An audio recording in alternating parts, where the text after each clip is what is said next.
Hola, hola, buenas, ¿qué tal? ¿Cómo estáis? Estamos en directo y vamos a hablar hoy del amor y la melancolía.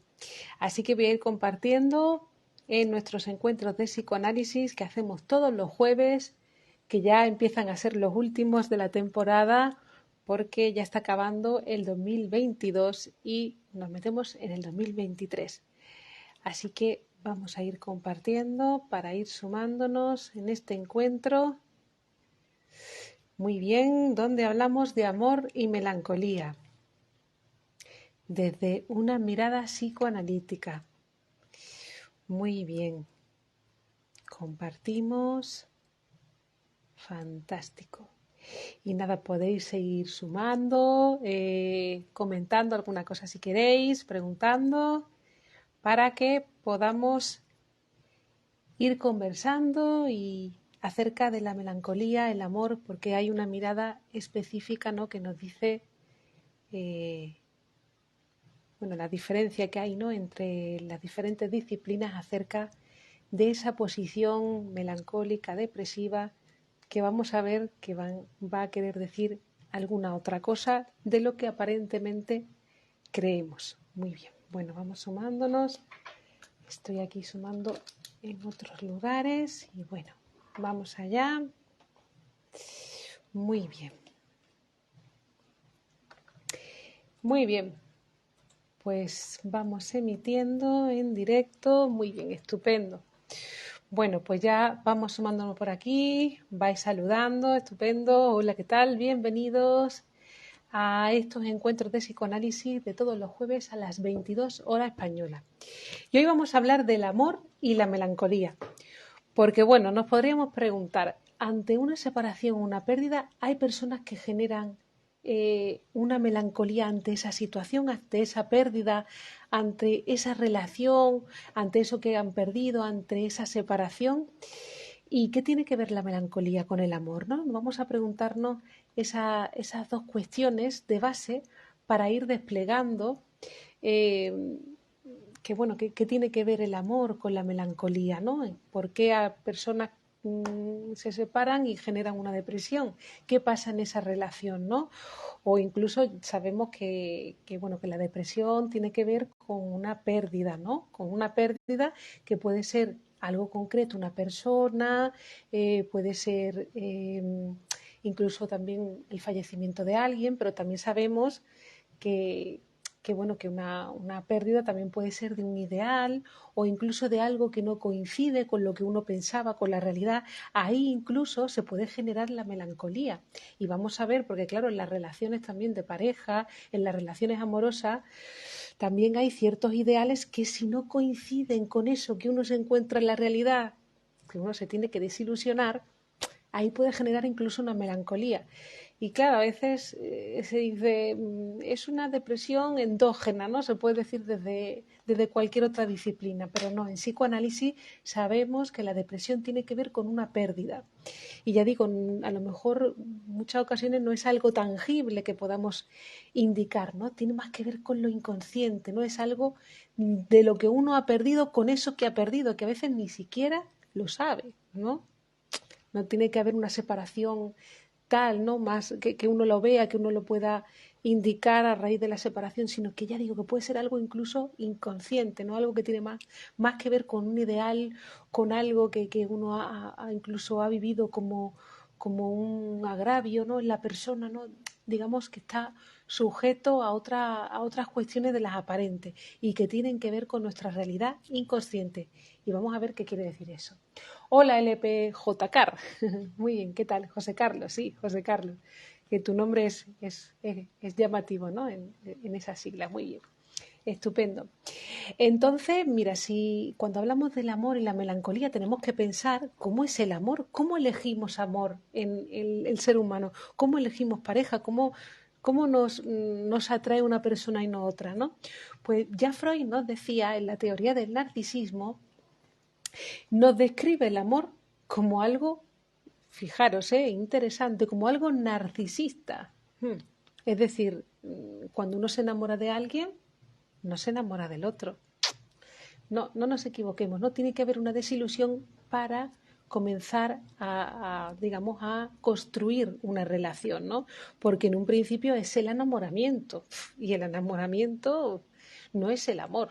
El enamoramiento es ese impacto hacia el otro, ¿no? Es ese lazo necesario para que hagamos del otro, o que es totalmente un desconocido, una persona que es como conocida para nosotros, ¿no? Se unen unos lazos más intensos con ese ideal, ¿no? Porque al fin y al cabo, Freud nos dice, ¿no?, que el hombre y la mujer solo aman lo que han sido, lo que son y lo que ambicionan ser, ¿no? Es decir, el otro te interesa porque hay una cualidad, hay algo, pero no es algo que uno pueda determinar ni describir. Por eso cuando uno describe mi ideal de persona, es no sé qué, mi tipo, no, todo eso es mentira, ¿no? En el sentido de que luego uno se enamora de algo que no ni siquiera sabe, ¿no? Incluso a veces se dice, ¿no? ¿Cómo puede ser que esta persona que no es mi tipo entre comillas, ya digo, es una apariencia, y estoy colada por esta persona, ¿no? Cuando en realidad pues tiene que ver con esas cuestiones inconscientes, es decir, uno se va a enamorar del otro, le va a importar el otro le va a atrapar su libido cuando tiene que ver conmigo. Pero eso no solamente nos pasa en el amor. Por ejemplo, cuando conocemos a alguien, cuando estamos con un grupo de gente, normalmente nos vamos a fijar en la persona que tiene algo similar a nosotros, algo que nos atrae porque en realidad está en relación conmigo. Tiene que ver con algo mío del pasado, o algo que a mí me atrae porque tiene una cualidad parecida a la mía. Mira si es poeta, mira si es no sé qué, mira si tiene un jersey como el mío, ¿no? Es como que uno le atrapa la mirada del otro que le interesa, o algo que me encantaría ser. Mira qué confidenciante, mira cómo habla, mira. Y ahí inconscientemente uno se queda ahí, le gusta el otro, lo desea, ¿no? Deseamos deseos, ¿no? Pero tienen que ver también con nuestra mirada, que nuestra mirada no son los ojos de la vista, sino que es nuestra libido, nuestra energía psíquica y sexual, que digamos que engancha, atrapa, ¿no? Se fija, se posa en aquello que tiene que ver con nosotros. Y bueno, también hay que decir que además de fijarnos en algo que tiene que ver con nosotros, también va a haber en ese amor va a haber una atracción a eso que tiene que ver con nuestros familiares, con aquella familia, es decir, con aquello que nos cuidó, ¿no? Aquello que nos cuidó, que nos protegió. Esas primeras figuras familiares también van a estar muy relacionadas con ese enamoramiento. Y claro, si tenemos en cuenta, si imaginamos, ¿no?, cuando éramos un bebé. Hola Carlos, buenas, ¿qué tal? Saludos desde el balcón del Mediterráneo. ¡Wow! Aquí también estamos en el Mediterráneo, Carlos. Estamos desde Málaga, Carlos está en Barcelona. Bienvenido, saludos. Entonces estábamos diciendo que, claro, que el ser humano nace el bebé, ¿no? Es un bebé prematuro, no puede hacer nada. Todo se lo tienen que dar, no es sin otro, si no hay otra persona, si no hay otra persona que lo cuide, que lo desee, que lo ame, no crecen, estamos a expensas del otro, ¿no? Entonces, en ese desamparo va a ser súper primordial la relación que va a tener con el otro. Y os estoy diciendo esto porque va a ser muy importante en la melancolía y en el amor, ¿eh? Ojo, esto es muy interesante, ¿no? Porque claro, nuestro deseo se va a ir montando en esas relaciones que nos proporcionan nuestras necesidades básicas, ¿no? Incluso llega a decir también Freud que el amor nos civiliza. Claro, por no perder ese amor, ¿no? Eso que nos protege, que nos ayuda a subsistir, que son esas figuras de los progenitores, sin ellos moriríamos. Entonces, fijaros, para que ese amor no se pierda, no se vaya, renunciamos a nuestras tendencias egoístas, a un montón de cuestiones también afectivas, ¿no? Los celos, la envidia, el odio, vamos modelándonos, vamos construyendo, vamos dirigiéndola hacia una convivencia más adecuada para no perder ese amor, ¿no? Ahí vamos, digamos que domeñando, van matizando, se van canalizando esos afectivos, se va canalizando hacia En vez de meterle el dedo en el ojo al hermanito, pues lo tomo para jugar, ¿no? Y ahí pues vamos construyendo una civilización, ¿no? Estar junto a otros, ¿no? Gracias al amor. Es que crecemos gracias al amor, y el amor es muy necesario. Sin amor no podríamos vivir, ¿no? Sin otros es imposible vivir. Es muy necesario el amor. Amando uno se vuelve sano, ¿no? Entonces estábamos en ese lugar, ¿no? Que nuestro deseo se va a montar en esas necesidades y en esa ceguera amorosa, ¿no? Que digamos que es el enamoramiento, ¿no? Porque claro, el amor es ciego. Incluso hay eslóganes, ¿no? El amor es ciego. Claro, es ciego porque realmente uno no se enamora del otro, como estamos diciendo, ¿no? Hemos dicho que una manera de enamorarse también es en referencia a esas relaciones familiares, que me recuerda, no es que me recuerde exactamente, sino que hay una atracción ahí de esa madre protectora, o ese padre protector, esa madre nutricia, ¿no? Los hermanos, ¿no? Hay como un brillo ahí que uno pues le hace que uno se enamore del otro, porque tiene que ver con las constelaciones psíquicas familiares, ¿vale? Entonces, lo que nos enamoramos es ese ciego objeto de deseo, que es el amor, que en realidad va a ser nuestro ideal del yo, ¿no? Entonces, en la ceguera amorosa, ese objeto llega a ocupar ese lugar ideal, ese ideal del yo, ¿no? Entonces, claro, no es una imagen del otro, ¿no? Sino que en realidad me enamoro de una imagen de mí mismo en el otro, ¿no?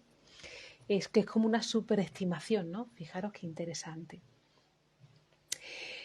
Eh, y claro, luego, cuando uno está enamorado, ¿no? Porque ahí está la cuestión, ¿no? Cuando uno está enamorado, tiene esa ilusión infantil de ser uno solo con ese otro que le completa. Y ojo, va a ser muy interesante, porque claro, cuando hablamos del amor y la melancolía, la depresión, acontece en un lugar, porque esta ilusión de completud con el otro, digamos que es como una cosa más narcisista, ¿no? Es como que uno quiere hacer del otro uno, ¿no? Esto ocurre sin darse uno cuenta, ¿no? No es que uno piense eso, ¿no? Sino que en sus relaciones, pues digamos que actúa de esa manera, ¿no? Y que tiene que ver con qué es el otro para mí, ¿no? El otro para mí, si es algo necesario, o si no es un otro, sino que es algo que me completa, pues claro, ahí es donde puede acontecer esa posición más melancólica, ¿no? Porque no es lo que perdí, es lo que perdí con eso que perdí. Que va a ser interesante, va a ser un mecanismo inconsciente. ¿Por qué? Porque ¿por qué se sufre tanto, ¿no? por esa pérdida, ¿no? Porque incluso uno puede caer en un lugar melancólico. ¿Por qué uno puede caer en depresión tras una pérdida amorosa? Porque hay una identificación con lo perdido. El lugar cuando uno se separa o hay una decepción amorosa, ¿no? Es como si no puedes soportar esa pérdida y en lugar de sujetarte a la realidad, en lugar de continuar, ¿no? De sustituir, porque al fin y al cabo la salud tiene que ver con la capacidad de sustitución. Entonces, en lugar de sustituir, es como si uno se identificara con lo otro, con lo que ha perdido y se lo introyectara en sí mismo, ¿no? Es como si es el mecanismo de identificación. Se identifica con lo perdido y ya no lo pierde, pero pierde la realidad.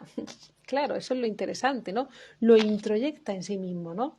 Entonces, claro, además de ese estado de ánimo doloroso, ¿no? Que tiene que ver con las pérdidas, con esa pérdida amorosa, ¿no? Que claro, que es normal, que hay tristeza y tiene que haber duelo porque uno tenía toda su energía puesta en el otro, ¿no? O parte de su energía puesta en el otro, y sabemos que al ser humano nos cuesta quitar lazos de algo que nos ha producido placer, ¿no? En nuestra vida. Entonces, en el periodo de duelo uno tiene que ir retirando esa libido, esa energía psíquica, uno la va retirando de aquello que quería, ¿no? De aquello que estaba enamorado, de aquel amor, ¿no? Pero va sustituyendo, ¿no? Ve el mundo gris, pero el mundo no es gris, sino que puede ir sustituyendo. Pero es que en la melancolía no puede sustituir, no puede sustituir. hay una imposibilidad de sustitución en la persona, ¿no? Y claro, ahí pierde esa capacidad de amar, hay una inhibición de todas sus funciones, ¿no? Freud nos dice también que una persona sana es aquella que es capaz de amar y trabajar. Y cuando hay una melancolía, una depresión, está totalmente abolido. No puede esa persona ni amar ni trabajar. Por eso es interesante también muchas veces en las relaciones de pareja, ¿no? Cuando vienen a terapia de pareja, cuando una de las personas de la pareja, ¿no?, tiene depresión, ahí estamos hablando de que hay una incapacidad para amar. Además, en la depresión hay una ambivalencia afectiva muy fuerte. Hay una agresividad en la persona. No es que esté, no es una pasividad, sino que en esa tristeza, en esa, digamos, inhibiciones, ¿no? Incluso hay una cuestión importante, ¿no?, que ahora lo vamos a decir, ¿no?, que tiene que ver con los autorreproches. Ahí, en realidad, hay una agresividad muy fuerte en el depresivo que está puesta ahí en los autorreproches que no corresponden a esa persona, sino corresponden a eso que ha perdido. A ver, por aquí nos está preguntando, ese link que te mandé es una canción de un grupo popular hace México que aborda una pérdida. Ah, vale, estupendo, la escucharé, pues pasaremos el link. Muy bien, estupendo, José María, pues lo pasaremos. Aquí todo sigue igual, como cuando estabas tú. Ja. Claro, porque sigue todo igual, es porque no, es como que sigue todo igual, no hay sustitución, transformación, claro. Muy interesante, claro. En esa frase de la canción, claro, eso todo sigue igual, como cuando estabas tú, ¿no? Y eso también me recuerda, ¿no? También hay una canción también que es de, me parece, no sé si de José Luis Perales, ¿no? Esa de Penélope, que dice que ella se quedó esperando a ese amor, ¿no? En el tren, se quedó esperando con su bolso de piel marrón. Y claro, tanto tiempo ahí esperando que venga, y cuando viene, dice, no eras tú el que yo esperaba. Claro, estaba en otra realidad. El otro ya se había transformado, ya había cambiado. Y ya estaba en esa escena anterior, ¿no? En lo que perdió anterior. Ya no podía encontrar nada más y se quedó en esa escena, ¿no? En el antes, ¿no? El hombre que vino ni lo reconocía, porque es que estaba en ese mundo pasado, ¿no? En esas ilusiones, ¿no? En eso que había perdido. Muy bien. Entonces es interesante esa cuestión, ¿no? Que la melancolía, la depresión, cuando hay una pérdida, eh, mm, es como si negara esa pérdida, la niega, ¿no? Como nos comenta aquí José María, ¿no? Que le niega la pérdida, ¿no? Niega la pérdida. Claro, y la melancolía, la depresión es algo inconsciente, no es algo que uno pueda determinar, ¿no? Es decir, que en nuestro psiquismo hay como una división. Una cosa es la apariencia de las cosas. José Carlos, vale, perdona, te he cambiado el nombre. Hay como una división en nosotros, es decir, la apariencia de las cosas y luego hay en nosotros ese sistema inconsciente, ¿no? Hay en nosotros un inconsciente. Ya nosotros vamos a ser un sujeto dividido, ¿no? Es decir, que que hay una interpretación, ¿no?, en esta melancolía, ¿no?, en la depresión, ¿no? Incluso cuando hablamos del suicidio, ¿no?, y todos vemos, por ejemplo, en Romeo y Julieta, ese amor tan trágico, ¿no? En realidad, ahí estamos hablando de una situación en la que esa persona no se mata a sí mismo, ¿no?, sino que mata al otro en sí, ¿no? Es como un asesino tímido, porque nuestro yo no nos matamos a nosotros en la depresión, ¿no?, sino que hemos visto que hay como una identificación a lo perdido y hay una agresividad puesta en lo que ha perdido en el otro, ¿no? Y es interesante y vamos a ver por qué, ¿no? ¿Por qué precisamente con esa persona que perdimos o por qué pasa con ese amor, ¿no? Vamos a ver por qué pasa eso, ¿no? Y claro, y señalar que no solo puede aparecer la melancolía y la depresión cuando un amor uno se separa o la persona fallece, ¿no? Sino que incluso puede tener que ver con cosas que son inconscientes, que son como ideales, ¿no? Y que tiene que ver a lo mejor con que esa persona se lleva una decepción con el otro, ¿no? Bueno, en el enamoramiento pasa, ¿no? Porque claro, por eso hay autores que dicen incluso que el amor dura no sé cuánto tiempo, pero claro, no es así, ¿no? Es decir, que ahí acontece una desilusión en el proceso amoroso, porque hemos visto de que nos enamoramos de un ideal, no es algo real. Claro, uno al principio no ve defecto a nadie, pero luego cuando vas conociéndolo van cayendo todos esos ideales y te vas encontrando con esa persona real, de carne y hueso, que tiene sus defectos, que tiene sus manías, que es diferente a mí, ¿no? Entonces, cuando aparece esa decepción, hay personas que no pueden construir el amor nunca, porque se quedan siempre en esa decepción, ¿no? En esa desilusión. No es como yo esperaba, no es como me había vendido, ¿no? Por ejemplo. No, pero no es que te haya vendido eso, sino que tú no lo has querido ver. Es que uno ve lo que quiere ver, ¿no? Y además que en la relación con el otro uno va dando cuenta. Lo que pasa es que a veces eso, el amor es ciego y uno atribuye al otro cosas que tienen que ver con uno, con sus ideales. Está más enamorado de sus ideales que de la otra persona. Nos conocemos realmente, escuchamos al otro, vemos cuál es esa realidad. Incluso hay un poema de Miguel Óscar Menasa muy interesante, ¿no? Que luego, si queréis, os lo subo, que habla de esta situación, ¿no? Que ya decía que me parece que era eh, ¿dónde estará el amor? ¿No? Que dice que al final como que ya no lo busqué más, sino que encontré otras palabras. Luego lo subo si queréis porque es muy bonito y habla de esta situación, ¿no? Porque claro, en realidad es eso, que hay, tiene que haber una desilusión con el otro para poder construir esa relación y encontrarnos con un ser semejante y diferente, ¿no? Construir las diferencias. A ver, aquí está Irina Lozano. Hola, buenas. ¿No se oye? Uy, pues vamos a ver. Pues no sé por qué no se oye. Ay, pues no sé. Vamos a ver. ¿Ahora se oye? Si no, lo subo luego desde la red social. Hola, hola. ¿Me escucháis ahora? ¿Lo escucháis? Bueno, pues si no, luego lo subo. A ver, voy a decirlo. Un segundito.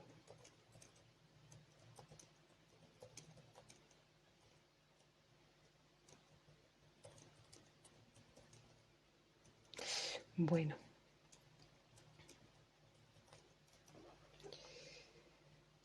Vale. Bueno, pues no sé por qué no se escucha. A ver, por aquí están preguntando. Rafael nos dice, las pérdidas amorosas tienen que pasar por un periodo de duelo para equilibrar el estado psíquico de melancolía. Nota, el ejemplo que mencionas de la melancolía es Penélope de Joan Manuel Serrat, vale. No sabía si era de Joan Manuel Serrat o de José Luis Perales, vale, estupendo. Bueno, las pérdidas amorosas sí tienen que pasar por un periodo de duelo, de tristeza, pero no tiene por qué aparecer una melancolía, ¿no? La melancolía ya tiene que ver con esa identificación con el otro que vamos a ver, que tiene que ver con una posición más narcisista. Es decir, es interesante porque cuando acontece la melancolía en esto que decimos de las relaciones amorosas, tiene que ver no con que el otro era un amor para mí, ¿no? Como que el otro era una persona de la que me enamoré y que la he querido y ha terminado esa relación, ¿no?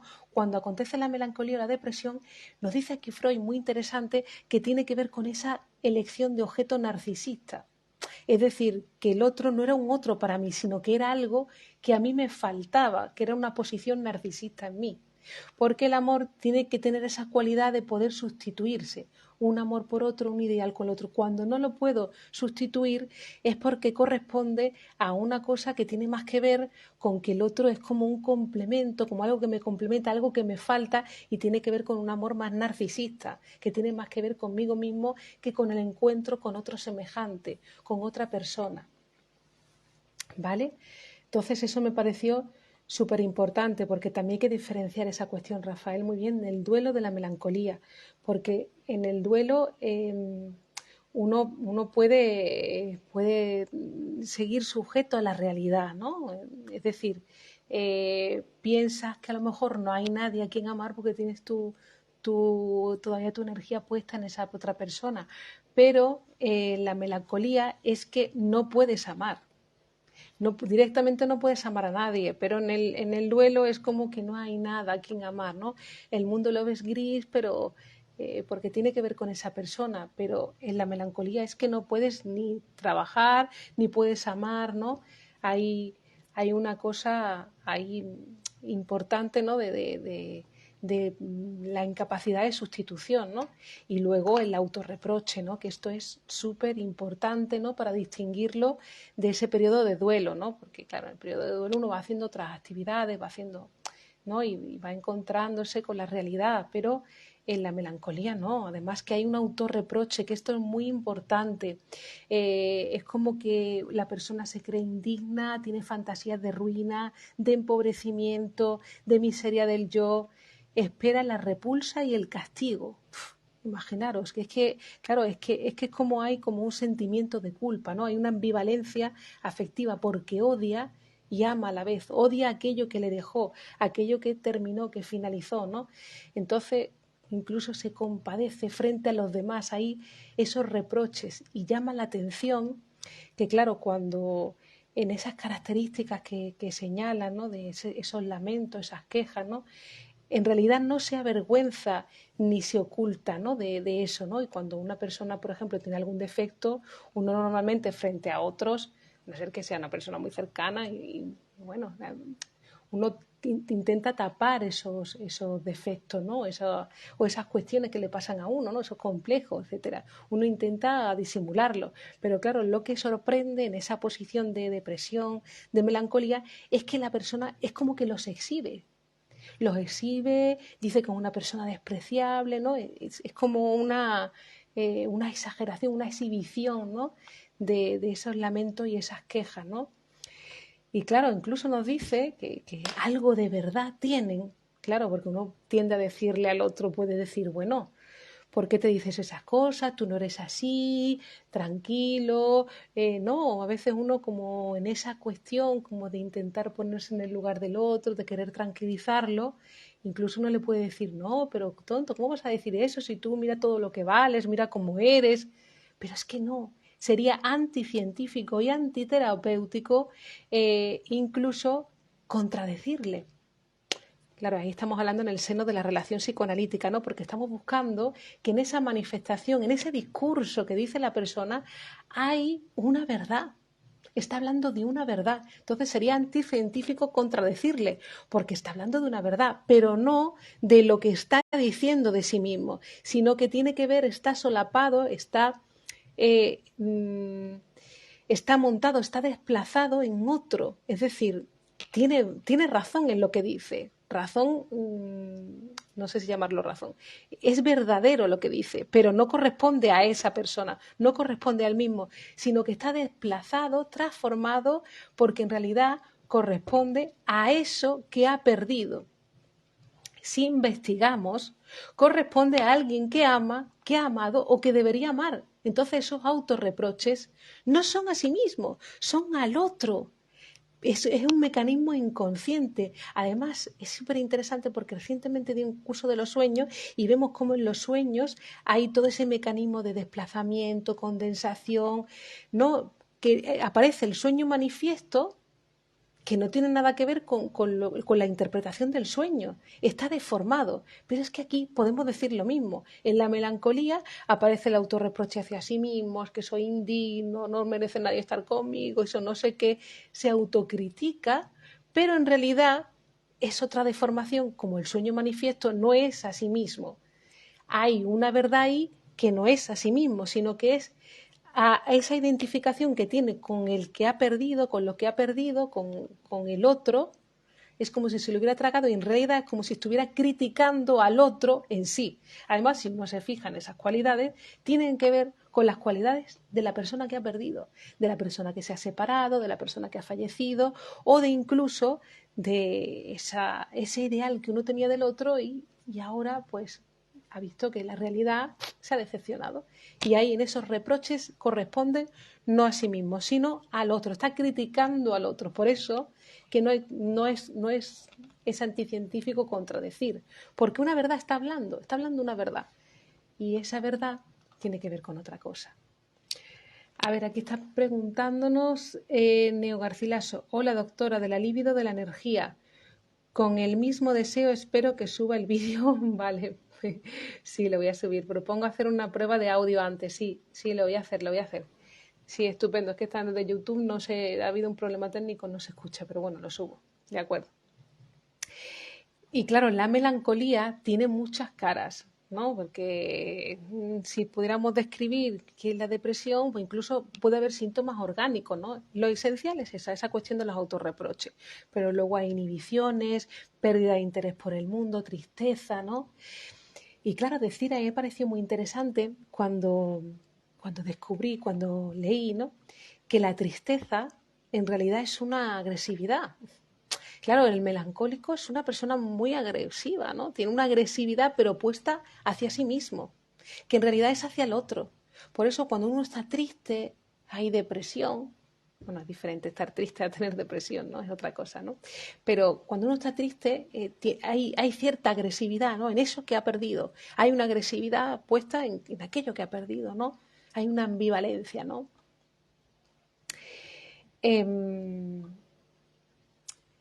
Y claro, también es interesante porque, por ejemplo,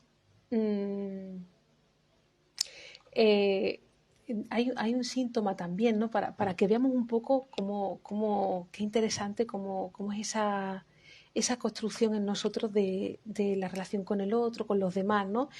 Porque incluso en la depresión vemos que en ocasiones, ¿no? Hay uno de los síntomas, ¿no? que puede tenerlo algunas personas, otras no, ¿no? Que digamos que en cada persona se va a jugar uno de manera diferente, ¿no? En muchas ocasiones hay un rechazo a alimentarse, como que la persona no tiene apetito, no tiene hambre, es como si estuviera lleno, ¿no? De algo, ¿no? Como que no puede alimentarse, ¿no? Y claro, eso tiene que ver con que por esa identificación que decimos a ese amor objetal, ¿no? Al otro, ¿no? Esa identificación.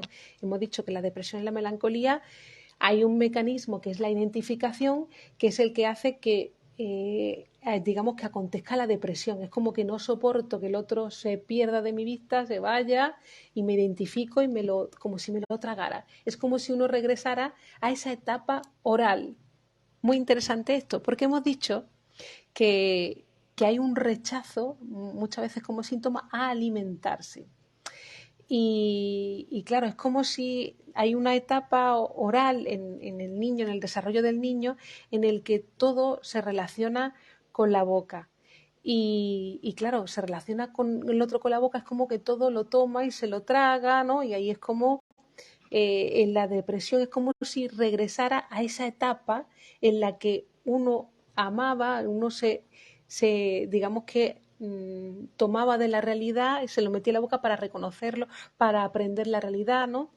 Toma la teta de la madre, chupa las cosas, se las mete en la boca, ¿no? Cuando coge una galleta y se la come y la destruye, incluso llora, ¿no? Es como que todo es por la boca, pero la depresión es como si regresara a esa etapa oral en la que se introyecta, se traga al otro que ha perdido para no perderlo, lo toma para sí. Y claro, por eso también está esa cuestión de esos síntomas que decimos del hambre, ¿no? De que no tiene hambre, porque es como si se hubiera tragado al otro, ¿no?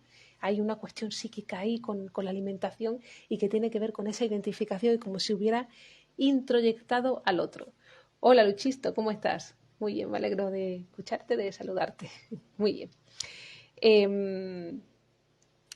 También es interesante que en esta cuestión de la depresión y del amor debemos de decir, es importante saber que no hay un amor puro 100%, que hay una ambivalencia afectiva, amor y odio hacia el otro, ¿no? Entonces, claro, esto acontece en todas las relaciones y a veces acontece ese mecanismo de la represión cuando uno no tolera, ¿no? Esa ambivalencia en el otro, ¿no?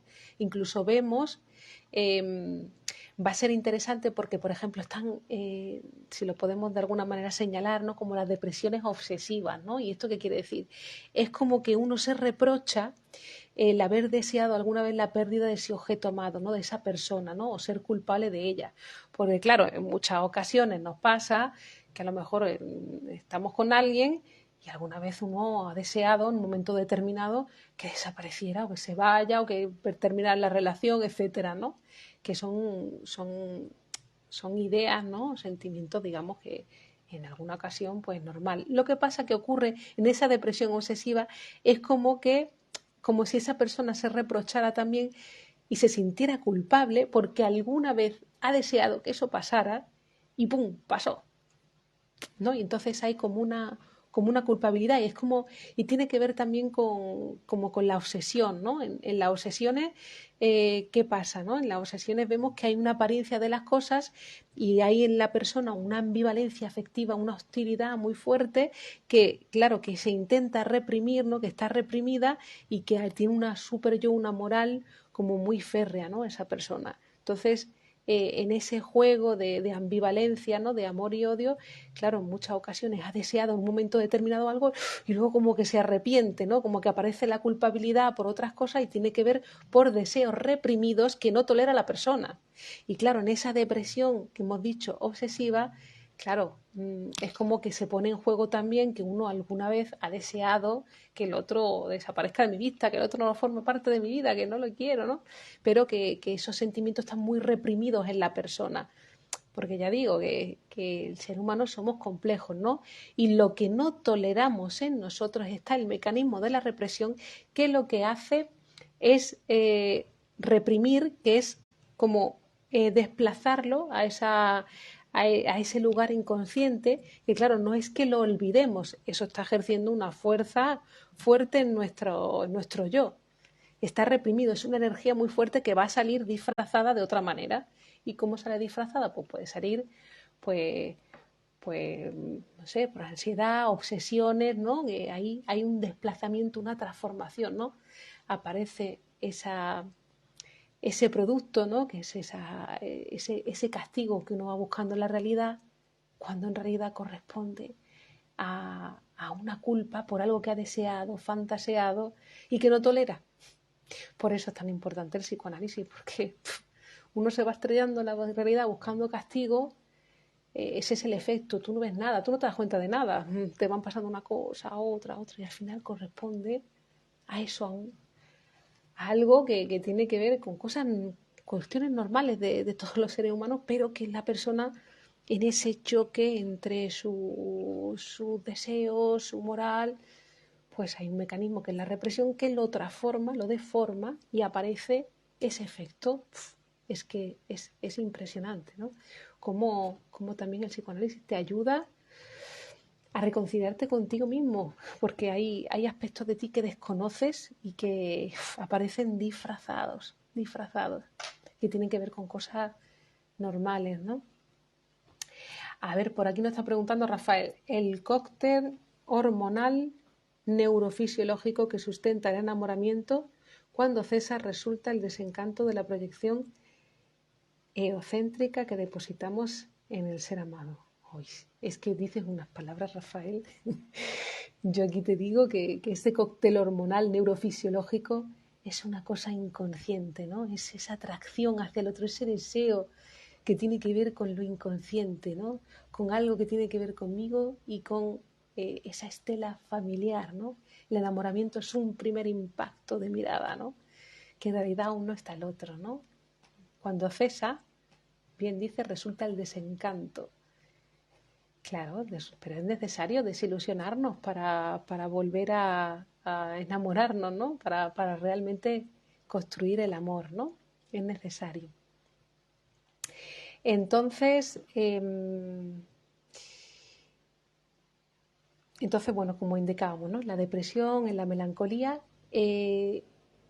ese tormento que se inflige a sí mismo, ¿no? Que decíamos esos autorreproches, etcétera, significa en realidad se refieren a esa agresividad puesta en lo que ha perdido, ¿no? Entonces es interesante, ¿no? Que es un odio, en vez de estar puesto hacia afuera, hacia aquello que ha perdido, hacia esa persona, hacia ese ideal, está puesto en uno, ¿no?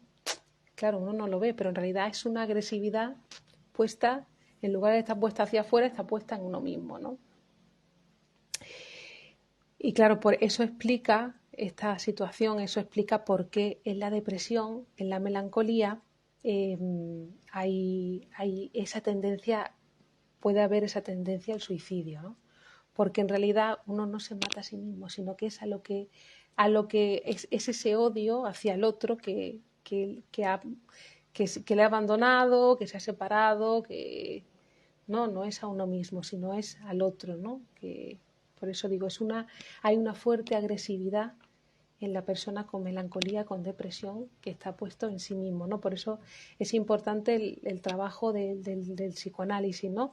Que ayuda a interpretar esa realidad que aparece de esa manera, ¿no? Y que en realidad tiene que ver con otras cuestiones complejas, inconscientes, que tienen que ver con esa identificación con lo que ha perdido. Está agresivo, ¿no? Hay una hostilidad que en lugar de estar puesta en aquello que perdió, está puesta en uno mismo, ¿no? Y puede llegar incluso a, a la muerte, ¿no? Pero por esa cuestión, no se mata a sí mismo, sino que mata al otro en sí, ¿no? Y también es interesante, por ejemplo, cuando nos dice que una persona también con esa cosa que ha perdido al otro, ¿no? Con la depresión, también puede acontecer el insomnio, ¿no? Entonces nos dice que es como si, claro, la melancolía es como si uno tuviera una herida abierta y ahí pues atrae toda la energía y alcanza total empobrecimiento del yo, ¿no? Es como que el yo se empobrece. Incluso también es interesante porque en el enamoramiento también pasa. El yo se empobrece, hay un empobrecimiento del yo, es como que está puesto, es el ideal, el otro completamente uno. El enamorado es humilde, ¿no? En el sentido, uno puede hacer, una persona enamorada vemos que muchas veces hace cualquier locura, ¿no? Bueno, no cualquiera, ¿no? No cualquier persona hace cualquier cosa, ¿no? Pero es como que está en ese abandono del yo, está puesto en el otro completamente, ¿no? Eh, entonces también es interesante eso, que se conduce como una herida abierta y por eso puede acontecer también el insomnio, uno no puede dormir, ¿no? Y que tiene que ver con ese empobrecimiento del yo. Y bueno, también indicar que puede haber un periodo en esta cuestión que hemos dicho de la depresión, de la melancolía, que puede haber un periodo de manía, ¿no? Y es como que tenemos toda la energía puesta en esa posición, digamos, depresiva, melancólica, ¿no? En la que uno está identificado con el otro, con todas esas energías puestas. Uno no tiene energía para nada más, sino que está toda la energía puesta en eso que ha perdido, ¿no? Y que puede haber un episodio de manía porque en cuanto se retira esa energía psíquica que está puesta ahí, pues claro, es como una exaltación, ¿no? Es como que toda esa cantidad de energía que estaba reteniendo es como que, explosiona. Es como, te dice aquí, como el pobre diablo que no tiene para comer, que está todos los días sobreviviendo y que de repente le viene una herencia, le viene la lotería y es como, una alegría, una felicidad exaltada, ¿no? Pero claro, no tiene que ver con la alegría, ¿no? En la depresión, sino que tiene que ver con esa energía que estaba retenida y que luego explosiona, ¿no? Entonces, bueno, amor y melancolía, ¿no? Muy interesante este tema. La verdad que os invito a leer porque Freud lo explica maravillosamente en Duelo y Melancolía. Y también hay un libro que se llama Duelo y Melancolía también, ¿no? Depresión, de Freud y Lacan, que también podéis leer, muy interesante, de Menasa, que es el director de la Escuela Grupo Cero, que también te habla de ese proceso de la depresión y la melancolía. Así que es muy interesante, ¿no? Porque debemos de tener en cuenta que en el amor debe ser, hay en el ser humano una capacidad de sustitución. Cuando no puedo sustituir a una persona por otro, un ideal por otro, digamos que eso hay mecanismos inconscientes y eso tiene que ver más con un amor narcisista que con un amor, ¿no? Es decir, que tiene que ver con que yo no sé lo que he perdido con lo que he perdido y tiene que ver como con el otro que hace como de falta en mí, ¿no? Es como si el otro me completara, ¿no? Como si hubiera una falta y que por eso tiene más que ver con una cosa narcisista mía que con la pérdida de una persona, ¿no? Porque eh, en la vida, pues bueno, siempre hay pérdidas, ¿no? Desde que nacemos estamos perdiendo, ¿no? Es decir, perdiendo y ganando, ¿no? Debemos saber perder para también ganar, ¿no? Hay una primera separación, la primera pérdida es a la mamá, ¿no? Uno se pierde de ese primer amor y luego los demás son sustituciones, ¿no? Y digamos que el ser humano lo que tiene que hacer es amar, ¿no? Digamos que en esas relaciones con los demás es importante esa cuestión de amante y amado, ¿no? Amar, es muy importante amar, ¿no? Y que las personas deben ser sustituibles en ese sentido, ¿no? Que cuando aparece la melancolía, la depresión, es normal que haya un periodo de duelo, de tristeza, porque claro, ha sido una persona significativa, muy importante en nuestras vidas, pero también nos dice Amenasa, ¿no? En un poema, ¿no? Que un hombre no muere si otro lo nombra, ¿no? Que siempre va a estar en esas palabras, ¿no? Y que lo importante del ser humano es poder amar, ¿no? Y sin otros no somos nadie, ¿no? Así que bueno, si queréis preguntar alguna cosa, a ver, por aquí está preguntando José Carlos, a ver, has preguntado algo, no sé si. Ay, José Carlos, que no te veo. A ver si aquí estáis preguntando algo. Aquí. Estás diciendo el estribillo de la canción, ¿no? A ver. Te vas porque yo quiero que te vayas y a la hora que yo quiera te detengo. Y sé que mi cariño te hace falta porque quieras o no, yo soy tu dueño. Sí. Sí, eso parece es una cosa muy posesiva, ¿no? Sentido de omnipotencia para evitar el dolor. Yo lo he pensado más bien por una cosa como posesiva, ¿no? Como que el otro es mío, ¿no? Parece, ¿no? Eh, Parece como el otro es un objeto para mí, es algo que no puedo perder, ¿no? Porque claro, también te vas porque yo quiero que te vayas, ¿no? Parece que como una cosa como que el otro es mío, es un objeto. Claro. También uno está con el otro, tiene que haber separaciones también, ¿no? Es decir, uno se encuentra con el otro, son dos personas libres, ¿no? Que deciden libremente encontrarse, ¿no? Y ahí es como una cosa como posesiva, ¿no? Parece el niño como con su mamá que la quiere solo para ella, ¿no? Eso parece una cosa como narcisista también, ¿no? Y de posesión, ¿no? Que el otro es para mí. Y claro, en el amor, pues son dos personas que libremente deciden encontrarse. El otro no es un complemento mío, ¿no? Sino estamos como en la cosa de la media naranja, ¿no? Y la cosa de la media naranja tiene que ver con esa posición infantil en la que el niño creía que la mamá era suya. Y luego viene la decepción, ¿no? Es como una posición infantil, ¿no? Que habla de ese lugar de que el otro no es un otro, el otro es algo que uno cree que le pertenece. Y claro, hay que revisarse, ¿no? Hay que revisarse esa cuestión del amor, ¿no? Porque a amar nadie nos ha enseñado, ¿no? Y a veces uno se posiciona en lugares infantiles, ¿no? En cuanto a nuestra constitución, ¿no? En ese lugar en el que está el bebé con la mamá, ¿no? Y quiere que solo sea para él, pero luego vienen los hermanitos y tiene que compartir, o viene el tercero, aparecen los celos, ¿no? La hostilidad, ¿no? Y ahí vemos que en esa trama infantil también en el adulto se padece, ¿no?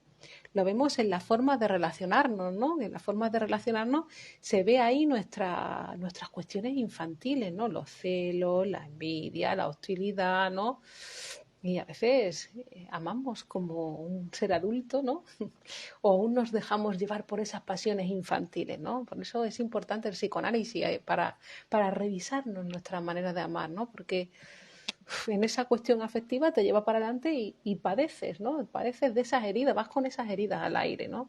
Mejor psicoanalizarse para vivir mejor con uno mismo y con los demás, porque hay formas de amar que son más sanas, ¿no? Y que ya hemos dicho que el amor y la melancolía tienen más que ver con un amor narcisista, como el lugar en el que el otro me completa, y eso no es un amor. El amor debe ser capaz de ser sustituido. ¿Qué significa eso que perdió con lo que perdí? ¿No? Y es muy importante. Así que bueno, vamos a ver si has preguntado aquí algo más. José Carlos no ha preguntado nada más, ¿no? ¿Se puede amar y desear a la vez? Uy, que por aquí han preguntado. Es que se me ha ido. ¿Se puede amar y desear a la vez? Uy, muy interesante, ¿eh? Pues mira, si os parece, para la próxima vamos a hablar de esa pregunta. ¿Se puede amar y desear a la vez? Vamos a hablar del amor y del deseo, porque ya estamos terminando el año. Y sin amor y sin deseo no somos nada. Así que para la siguiente vamos a poner esa cuestión, el amor y el deseo. Vamos a ver qué podemos ahí hablar del amor y el deseo. ¿Vale? ¿Os parece? Así que os espero el jueves que viene, ¿eh? A las 22 hora española. Y si queréis escribir, mira, para el año que viene vamos a seguir haciendo estos encuentros. Y mira, si queréis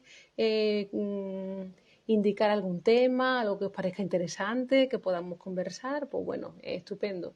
Y eso, y que participéis y sigamos preguntando y nos vayamos sumando más y estupendo, sería fantástico. Así que mira, me podéis escribir a Laura López, psicoanalista@gmail.com, ¿vale?